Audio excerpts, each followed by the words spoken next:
할렐루야. 오늘 이 시간에 제 입술이 아닌 정말 하나님의 말씀을 통해서 촉촉하게 여러분들에게 마음속에 이 말씀이, 주님의 말씀이 들려지는 시간 되기를 주님의 이름으로 소망합니다.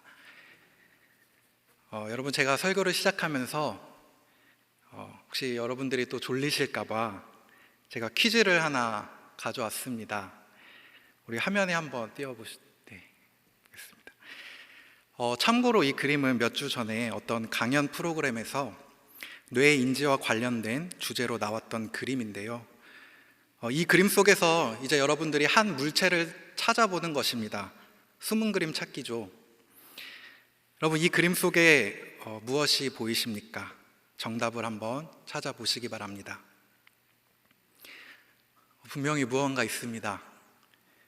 힌트를 드리자면 동물인데요. 네, 정답은요 바로 소입니다. 소. 네, 저렇게 빨간색으로 이렇게 딱 이제 정답을 표시해 주셨는데요. 여러분, 그런데 처음에는 아무것도 보이지가 않았지만 제가 저 점을 이제 제가 소개하고 빨간색으로 테두리를 소개하고 나니까 이제 여러분들의 눈에는 다시 한번 보세요. 저 소 그림밖에는 보이지가 않을 것입니다. 뇌 인지학에 따르면 한마디로 우리가 인지하고 경험하는 모든 것들이, 그런 것들을 경험하고 나면 이제 이 그림은 여러분들이 경험한 대로 보이고 경험한 대로 인지된다는 사실을 우리가 알 수 있습니다.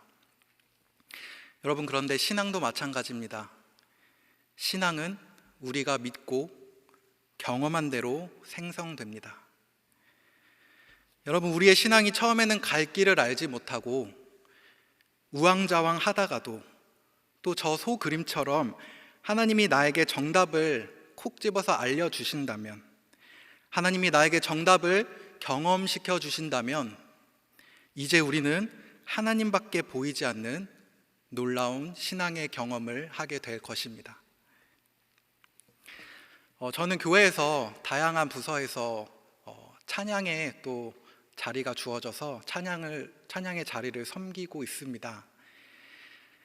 어느 날 찬양을 인도하는 날이 왔는데요. 제가 또 찬양을 인도하는 날에는 또 콘티를 짜고 또 어떤 찬양을 또 부를지 선곡을 하는 또 일을 합니다. 그런데 한 가지 문제는 제가 또 어떤 곡을 하면 좋을까 하는 또 나름의 씨름을 하기 시작했는데, 너무 오래된 찬양을 하다 보면 우리가 너무 익숙해서 또 지루할 수도 있고, 또 새로운 찬양을 하자니 성도님들이 또 모르실 수도 있고, 여러 가지 고민들이 들던 찰나에 저의 소그룹 선임이신 우리 박주영 목사님께 제가 한번 여쭤봤습니다. 목사님, 어떻게 하면 좋겠습니까? 그랬더니 목사님께서 말씀해 주시더라고요. 장전도사님, 찬미의 수 500 시리즈로 가시면 됩니다. 제가 알기로 찬미의 수 시리즈는 한 1990년도쯤 나온 오래된 그런 찬양으로 알고 있는데요. 찬미의 수 1000도 아니고 2000도 아니고 500이라니요. 네. 제가 조금은 당황했지만 그래도 사실 한편으로는 마음 한켠엔 반가운 마음이 있었습니다. 왜냐하면 그 곡들이요, 제게는 나름 익숙한 곡들이었기 때문입니다. 제가 어릴 적에 할머니와 한 집에서 살았는데요. 제가 초등학교에서 집에 들어오게 되면 할머니가 이제 맨날 그 오래된 찬양을 저에게 불러주시는 거예요. 피아노, 기타 하나도 없이 오로지 목소리 하나로만 불렀던 그 찬양의 멜로디와 그 찬양의 어떤 분위기, 그 음색, 제가 그때는 잘 몰랐는데 지금 돌이켜 커서 생각해 보니까 그때 같이 불렀던 옛 찬송가들, 옛 복음성가들이 저에게 있어 크나큰 신앙의 자산으로 남아있음을 발견하게 되었습니다. 그때의 그 경험이 바로 오늘 이 자리에서 또 찬양을 인도할 때에 제게 너무나 큰 어떤 영적인 도움을 주고 있었다는 사실이죠. 여러분, 그런데 오늘 본문에 나오는 여호수아에게도 잊지 못할 경험이 있었습니다. 과연 여호수아한테 어떤 경험이 있었길래 그에게 청장년기 시절에 어떤 일이 있었길래 그가 우리 구약 성경에선 절대 빠져서 안 될 위대한 인물로 남게 되었을까요? 어떻게 이렇게 하나님의 총애를 받는 이스라엘을 이끄는 지도자가 될 수 있었을까요? 우리는 지금부터 여호수아의 그 과거의 경험을 한번 눈여겨볼 필요가 있겠습니다. 때는 이스라엘 백성이 모세와 함께 출애굽하여서 이제 그 젖과 꿀이 흐르는 하나님께서 약속하신 가나안 땅으로 이동하는 과정에 있었습니다. 그러나 그 여정 속에서 출애굽한 지 얼마 되지도 않아서 르비딤이라는 곳에서 이스라엘은 엄청난 곤경에 빠지고 말지요. 바로 아말렉과의 전투가 시작되는 것이었습니다. 그런데 여러분, 사실 이 구절 이전에 바로 전 단락에서요, 이스라엘은 이미 물로 인해서 한바탕 소동을 했던 그런 아픈 시간을 보냈었습니다.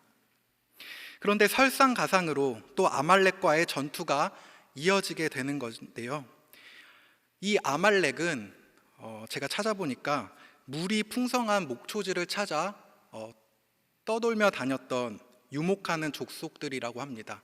한마디로 이스라엘이 먼저 물이 나오는 곳을 차지할까 봐 아말렉은 이스라엘에게 먼저 선공을 걸어서 먼저 공격해서 갔던 것이죠. 이스라엘은 너무나 절망적이었습니다. 언제 가나안 땅에 도착할지도 모르는데 그 두려움이 엄습했을 때에 하물며 이렇게 전쟁까지 맞닥뜨리다니요. 바로 이러한 어려운 상황 속에서 오늘 여호수아가 등장합니다. 우리 함께 9절의 말씀을 읽어보겠습니다. 모세가 여호수아에게 이르되 우리를 위하여 사람들을 택하여 나가서 아말렉과 싸우라. 내일 내가 하나님의 지팡이를 손에 잡고 산 꼭대기에 서리라. 아멘. 모세는 아말렉과의 전면전을 준비합니다. 그런데 모세는 여호수아를 최전선인 그 전쟁의 현장에 내보내고 자신은 산 꼭대기로 올라갑니다. 여러분, 이것을 어떤 책은요, 여호수아는 육체적인 전선에 보내졌고 또 모세는 영적인 전선에 보내졌다라고 표현하기도 하는데요. 그런데 여기서 정말 신기한 광경이 펼쳐지게 되지요. 11절에 보면 모세가 손을 들면 이스라엘이 이기고 손을 내리면 아말렉이 이기더니 라고 합니다. 모세가 팔을 번쩍 들면 이스라엘이 이기고 모세의 손이 좀 피곤하여 내려오면 아말렉이 우세했던 것입니다. 여러분, 애초에 모세는요, 산으로 올라갈 결심을 했습니다. 하나님께 기도하러 간 것이지요. 모세는 이 전쟁의 승패가 칼과 창에 있지 아니하고 오직 하나님께 있음을 인정하며 기도하며 나아갔습니다. 그런데 여러분, 재밌는 사실은 여호수아의 입장을 한번 생각해 보시기 바랍니다. 모세는 사실 기도한다 치고 산에 올라가서 비교적 안전한 지대에 올라가 있는데 여호수아 그 자신은 어떻습니까? 지금 화살이 빗발치고 창과 칼이 질비하는 그 전쟁의 한가운데서 거기서 혼자 남아져 있던 여호수아였습니다. 어쩌면 자신을 이곳으로 내몬 모세를 원망하며 불평할 수도 있겠었습니다. 그런데 여러분, 중요한 점이 있습니다. 하나님은요, 우리들을 안전한 어떤 산으로 몰아가지 않으시고 치열한 삶의 현장으로 내모신다는 원리입니다. 때로는 삶의 치열한 현장에서 그 환경 속에 놓이게 하시는 것이죠. 왜 그러실까요? 그 이유는 우리가 직접 삶의 현장에서 생생하게 경험한 것이 우리의 기억에 평생에 있어 기억되기 때문입니다. 제가 설교를 준비하면서 한 가지 느낀 것은 왜 굳이 하나님께서는 이러한 기이한 일들, 누가 팔을 올리면 누가 우세하고 또 내리면 또 누가 지고 이러한 일들을 하나님께서는 왜 굳이 보여주셨을까? 이런 생각이 또 설교를 준비하면서 머릿속에 맴돌았었는데요. 그런데 여러분, 저는 딱 하나라고 생각합니다. 여기서의 주인공은 모세도 아닙니다. 어떤 전쟁의 승패도 아닙니다. 그것은 바로 여호수아에게 생생하게 보여주려고, 하나님이 개입하시면 어떠한 결과가 따라오게 되는지를, 내 삶에서 하나님이 주인 되심을 믿고 나아간다면 그의 인생이 어떻게 되는지를, 이 모든 경험을 통해 나중에 여리고성을 무너뜨리고 가나안 땅에 들어가게 하시려고 하나님께서 이 스토리를 세팅하셨다는 것이죠. 여러분, 여호수아가 이 전쟁하면서 저 산 꼭대기에 있었던 모세를 몰랐었겠습니까? 그 기도하고 있던 모세의 존재를 알았겠죠. 여호수아는 이것을 모를 리 없었습니다. 그는 아말렉과 싸우면서도 저 산을 높이 올려다보면서 하나님이 전쟁의 주인 되시고 하나님이 개입하신다면 지금 눈앞에 어떤 결과가 일어나게 되는지를 그의 현장에서 그의 두 눈으로 똑똑하게 보았을 것입니다. 다시 본문으로 좀 돌아와서, 여러분, 이렇게 전쟁을 다 마치고 승리하고 돌아왔던 우리 이스라엘에게 하나님은 여기서 그치지 않고 또 하나를 당부하십니다. 우리 14절 상반절의 한번 말씀인데요, 같이 읽어보겠습니다. 시작. 여호와께서 모세에게 이르시되 이것을 책에 기록하여 기념하게 하고 여호수아의 귀에 외워 들리라. 여호수아의 귀에 외워 들리라. 저는 이 말이 참 가슴에 와닿습니다. 여러분, 제가 먼 곳에 한번 여행을 한 적이 있는데요, 여행을 할 때 또 필수품이 있는데 바로 카메라지 않겠습니까? 눈에 담기 아까워서, 놓치고 싶지 않아서 스마트폰을 들고 사진을 막 찍었는데, 예쁜 곳도 찍고 멋진 광경도 찍었는데, 중요한 것은 지금 보면 그 예전에 찍었던 사진을 사실 거의 찾아본 기억이 없는 것 같아요. 카메라보다 더 중요한 것은 우리의 눈과 우리의 경험이라는 말이 있는 것처럼 눈으로 담는 것이 귀할 때가 있습니다. 그 현장에서 보고 또 느낀 것들, 거기서 흘러나온 음악들, 냄새들, 모든 분위기들, 그런 것들이 우리 머릿속에 생생하게 기억되어 우리의 기억을 지탱해 줍니다. 그래서 하나님이 여호수아에게 원하는 것은 딱 한 가지였습니다. 바로 신앙을 경험했다면 이제는 그것을 평생에 간직하며 살라고 하십니다.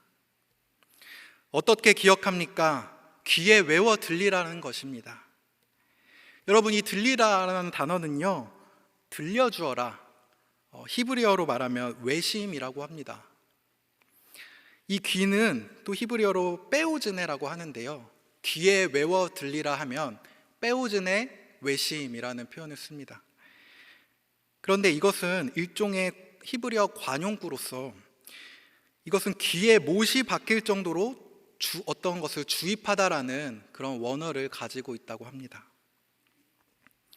아말렉과의 싸움을 통해 하나님이 주인 되셨던 이 사건을 기록하여 그것을 시시때때로 주입해서 들려주어서 완전하게 암기하라는 것입니다. 여러분, 최고의 암기는요, 경험이지요. 우리 삶에서 우리가 암기할 수 있는 것은 반복적인 경험을 통해서 가능합니다. 오늘의 사건을 통해 경험을 얻고 또 그 경험을 바탕으로 내일의 사건을 새롭게 완전히 뒤바꿀 수 있는 것이죠. 이것이 반복적으로 차차 쌓이다 보면 우리는 신앙을 깊이 있게 기억할 수가 있습니다. 여러분, 오늘 하나님께서 여호수아의 귀에 들려주셨던 그 값진 이야기들, 하나님께서 오늘 우리의 귀에도 동일하게 들려주시길 원합니다. 사실 이미 여러분들의 많은 신앙 경험 속에서도 하나님의 주권이 드러나고 하나님을 만났던 생생한 경험들이 이만큼 쌓여 있을 것입니다. 내가 지금까지 이루어 왔던 일들, 그 인생들, 그 누구 하나 알아주지 못하고 헤아려 주지 못하고 묵묵히 걸어왔던 그 발자취들, 때론 허무해 보이고 이것이 정말 잘해온 것인가 의구심이 들지만 여러분들이 경험했던 하루하루는 절대로 헛되지 않고 절대로 헛되지 않았음을 오늘 하나님께서 말씀해 주고 계십니다. 지금까지 다녔던 이 교회 생활, 신앙생활들, 많은 소그룹 모임들, 또 여러 곳에서 섬겼던 이 봉사의 손길들, 이 모든 것이 어우러져서 지금 여러분들의 소중한 신앙의 경험으로 남아있음을 여러분들이 더 잘 아시지 않습니까? 여태껏 쌓아온 이 신앙의 경험은 지금의 우리들을 존재하게 합니다. 그런데 여러분, 제가 자꾸만 어떤 과거의 신앙을 언급해서 어떤 과거로만 국한되어 있는 것 같지만 또 그렇지 않습니다. 우리는 신앙의 업데이트가 필요합니다. 제가 지금까지 말씀드렸던 이 경험은 어찌 보면 내가 무엇을 이행하고 예배를 드리고 어떤 행사를 돕고 어느 곳에서 봉사했던 그런 업적이나 공적을 이야기하는 것이 아닙니다. 자신이 이루었던 신앙의 결과물을 이야기하는 것이 아니라 바로 그 순간에 하나님을 친히 체험하고 그 순간에 주님의 음성을 들었던 그 찰나, 그때의 경험을 말씀드리는 것입니다. 그러니까 여러분, 지금 이 자리에서, 지금 여기서 주님을 경험하셔야만 합니다.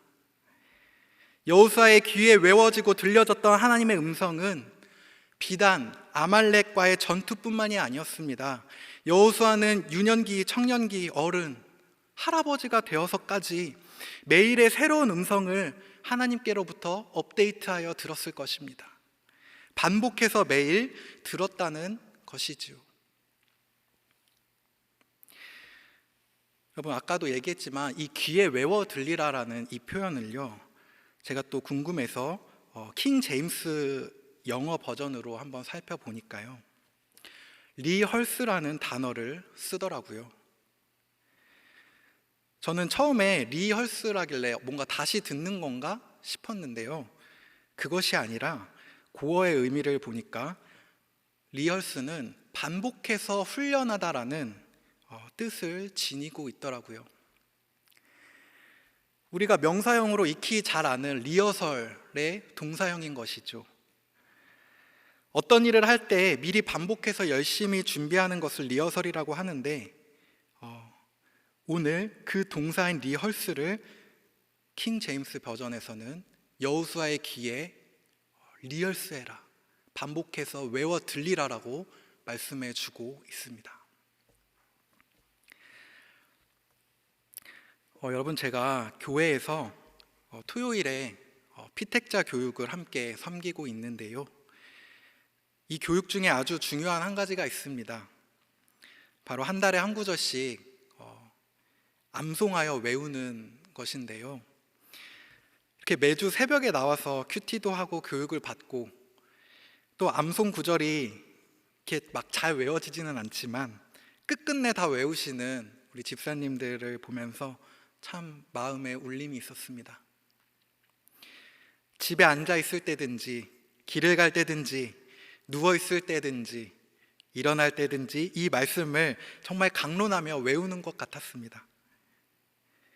정말 우리 집사님들이 이러한 말씀을 리허스하고 있구나, 정말 귀에 외워 듣고 있구나, 반복하여 훈련하고 있구나, 이런 것들이 저에게 크나큰 감동으로 다가왔습니다.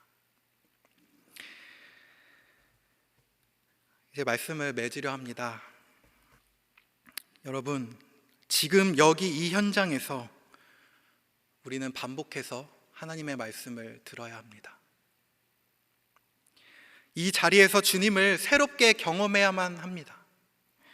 여러분, 언제까지 과거의 신앙에 얽매여서 머물려 있으시렵니까? 우리는 신앙의 업데이트가 필요합니다. 바로 우리의 귀에 외워 들려서 바로 지금 다른 것이 아닌, 어제도 아닌 오늘 이 자리에서 하나님을 생생하게 경험해야만 하겠습니다. 그러한 주님의 신앙을 매일매일 경험하시는 우리 주님의 교회 모든 성도님들 되시기를 주님의 이름으로 소망합니다. 우리 함께 기도하겠습니다. 주님,